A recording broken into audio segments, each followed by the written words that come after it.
Now, the width and the height is here again, it's 549 by 267. So on the website, if we go back to our website, you can see that this website is, a certain size width here. So the width of this site is actually 920 pixels. So we need to do kind of a little bit of math to know how big these images are and so when we're plotting out our website, we need to know the width in pixels, and that way we know about how big the images should be inside that bounding box, basically. So if this is 920 and we have 3 images here, I'm guessing this is 200 and 200 and 200, so 600, and then you've got 700, 800. Probably about 200 is about the width you need. Now, you can create that image with 200 width. Of course, with this one, I'm gonna check. I'm gonna hit cancel, and I'm gonna hide Illustrator if I can. No, I'm going to come back in here and I'm going to drag this Chick-fil-A image to my desktop just because I want to just double check, because I would like to make sure. I'm going to open it with Photoshop to see what the image size is. Now if I open it in Photoshop, I can select Option Command I, which is image size. There it is, image size. And I can see the width and the height in pixels. And the resolution is 72. Resolution 72 is exactly what you want, of course, for web-ready photos. If you have high-res print photos, you may have 150 or 300. Most likely you'll have 300, so it's crisp and the photo is looking good in the print document that you've used. But for web, we want 72 resolution. So that's 72. Width and height is 200 by 97. So the width is about 200. So for that image, we do want it to be 200. So let's go back to Illustrator where we had this image. It's a lot bigger. And we would just simply go back to File, Save for Web, which is, again, Shift, Option, Command, S, which you'll use shortcuts a lot. So you need to be practicing that. And then you can see my width is 549. So I want to change that to 200.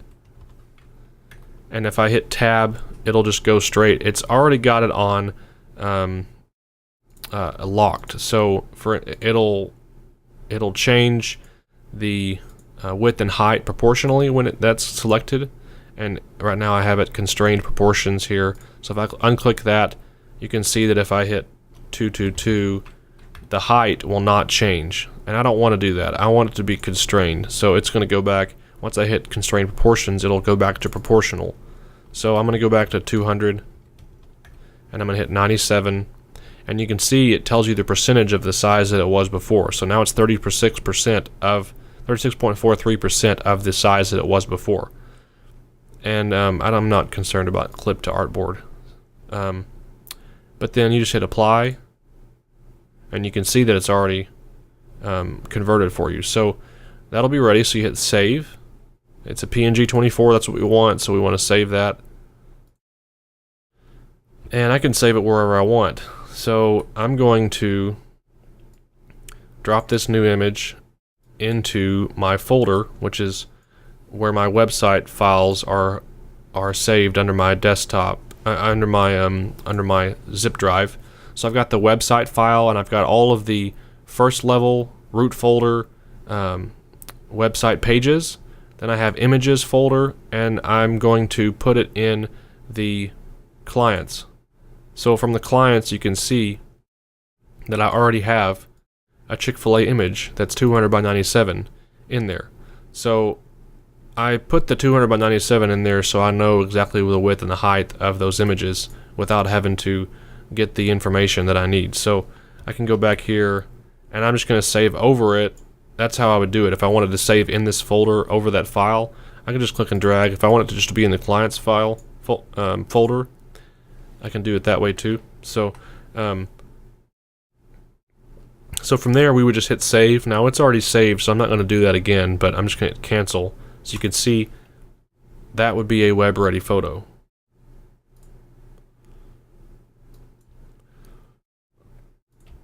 Alright, so let's go to the Photoshop. Actually, let's do the Home Depot here. Let's do Home Depot and Illustrator as well. So here's another image. It's an EPS. Open with Illustrator. And then I'm going to get my screen the right size so you can see. From there, I want to take this phrase out. And then I'm going to take this square. And with this Home Depot, the cool thing that you can do with something like this, if you wanted to go ahead and I can just butt this thing up to the corner, top left corner of this artboard. So what I do is go up to the top. You can see that wherever this black dot is where it's the reference point. There it is. So if I want it to go at the top left, and it's already on that black spot, I just hit 0, and it'll format over to the X crosshairs. So you got the Y, and you just hit O, and then it'll be at the top left. So you can see if you zoom in that it's right on the edge. So it's perfectly on the edge there. Now, then I can take this. I can do the same thing where I did before, where I hit document setup, which is what I did. It's option command P, and then I can go in and edit the artboards and pull it in like this up to the right spot. But if I'm nervous about it not getting right on the right edge, say, you know, I don't want it to be in, I want it to be right perfect, and I'm a perfectionist, so I can go back and I can click on the actual width of this image, and from there I can write down the actual size, and it's 1.0005 by 1.0004, and these are inches. So if I just go back to my document setup, edit the artboards, and then do that same number, 1.0005 by 1.0004. Now you can see it just reformatted to 1 inch, but sometimes it'll work and you can make it go all the way to the edge. So it looks like it just formatted anyway. So let's do that again. Let's try that. Let's see what that says. Let's see what the document setup says. So let's go document setup, edit artboards, and it still says 1 by 1, but it's working. It's right on the edge. So that's all we need. We just want to make sure that it's going to crop that edge perfectly right at the edge, and we don't have any question on where, if it's going to be like over the edge like this. We don't want it to be like that, because then it'll cut off some of that image. So we're going to hit File, Save for Web, which is Shift Option Command 3, and then image size, it's 73 pixels. Oh, so look, so that's pretty low. If we want it to be the size that it is on this website, that's probably not 72 pixels, because if this is 200 pixels wide, this is probably about 100 pixels wide. Let's see. So I'm going to hit cancel, and I'm going to just drag this just to make sure that I know what I'm talking about. So it says 140, so I'm guessing that that's 140 by 140, because I wouldn't have called it that unless it was 140 pixels wide. So I can go to the image information and see 140 pixels by 140 pixels at 72 resolution. So it's 140. Now, in this case with Illustrator, I need to make this image bigger. So I want it to be 140 by 140 pixels. So I'm just going to change this to 140 by 140 pixels. And of course it's in inches, but I can still do 140 pixels. Oops. Now you can see what happened. I just put the information in here, and it skewed the image like that.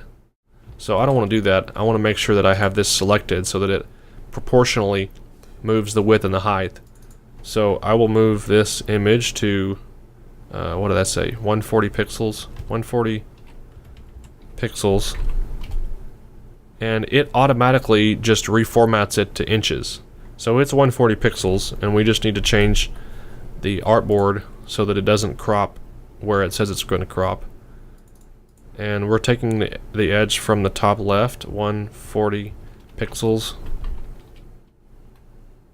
And again, I didn't hit the proportional, so I'm going to have to do this again with the 140 pixels. And it just reformats it. So now, if I go back to my selection tool and go out of that, so you can see that it's right around the edge there. So I can hit save, and image is ready for the web. It's 141 actually, so sometimes it's off by a little bit, and you can just change it if you want it to be exact at 140. So you hit apply, and you hit save. Then you go to your location you want to save it. And when I save, one thing that I think is probably important is, for instance, I have clients and then I have a PNG. So this is Home Depot, so that's the image right there, the Home Depot image. And then I have a working files folder. So I save an original file. So if I need to go back to the original image itself, I have that accessible, and it doesn't have to be in your actual website folders. But I've got it there because this is not a big project. So I'm just going to have my web-ready images back here. And then you'll have your high-res images or whatever images you've been given in a working files folder. So these are my web-ready images, and then here's my working files with the high-res images. Now, if I was given a JPEG, let's go find a JPEG.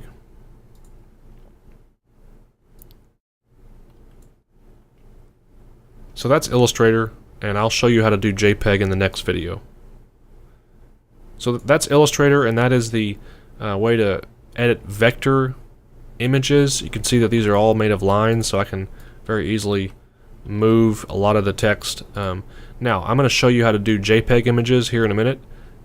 So come back for the next video, and I'll show you how to edit JPEG images and make them ready for a website.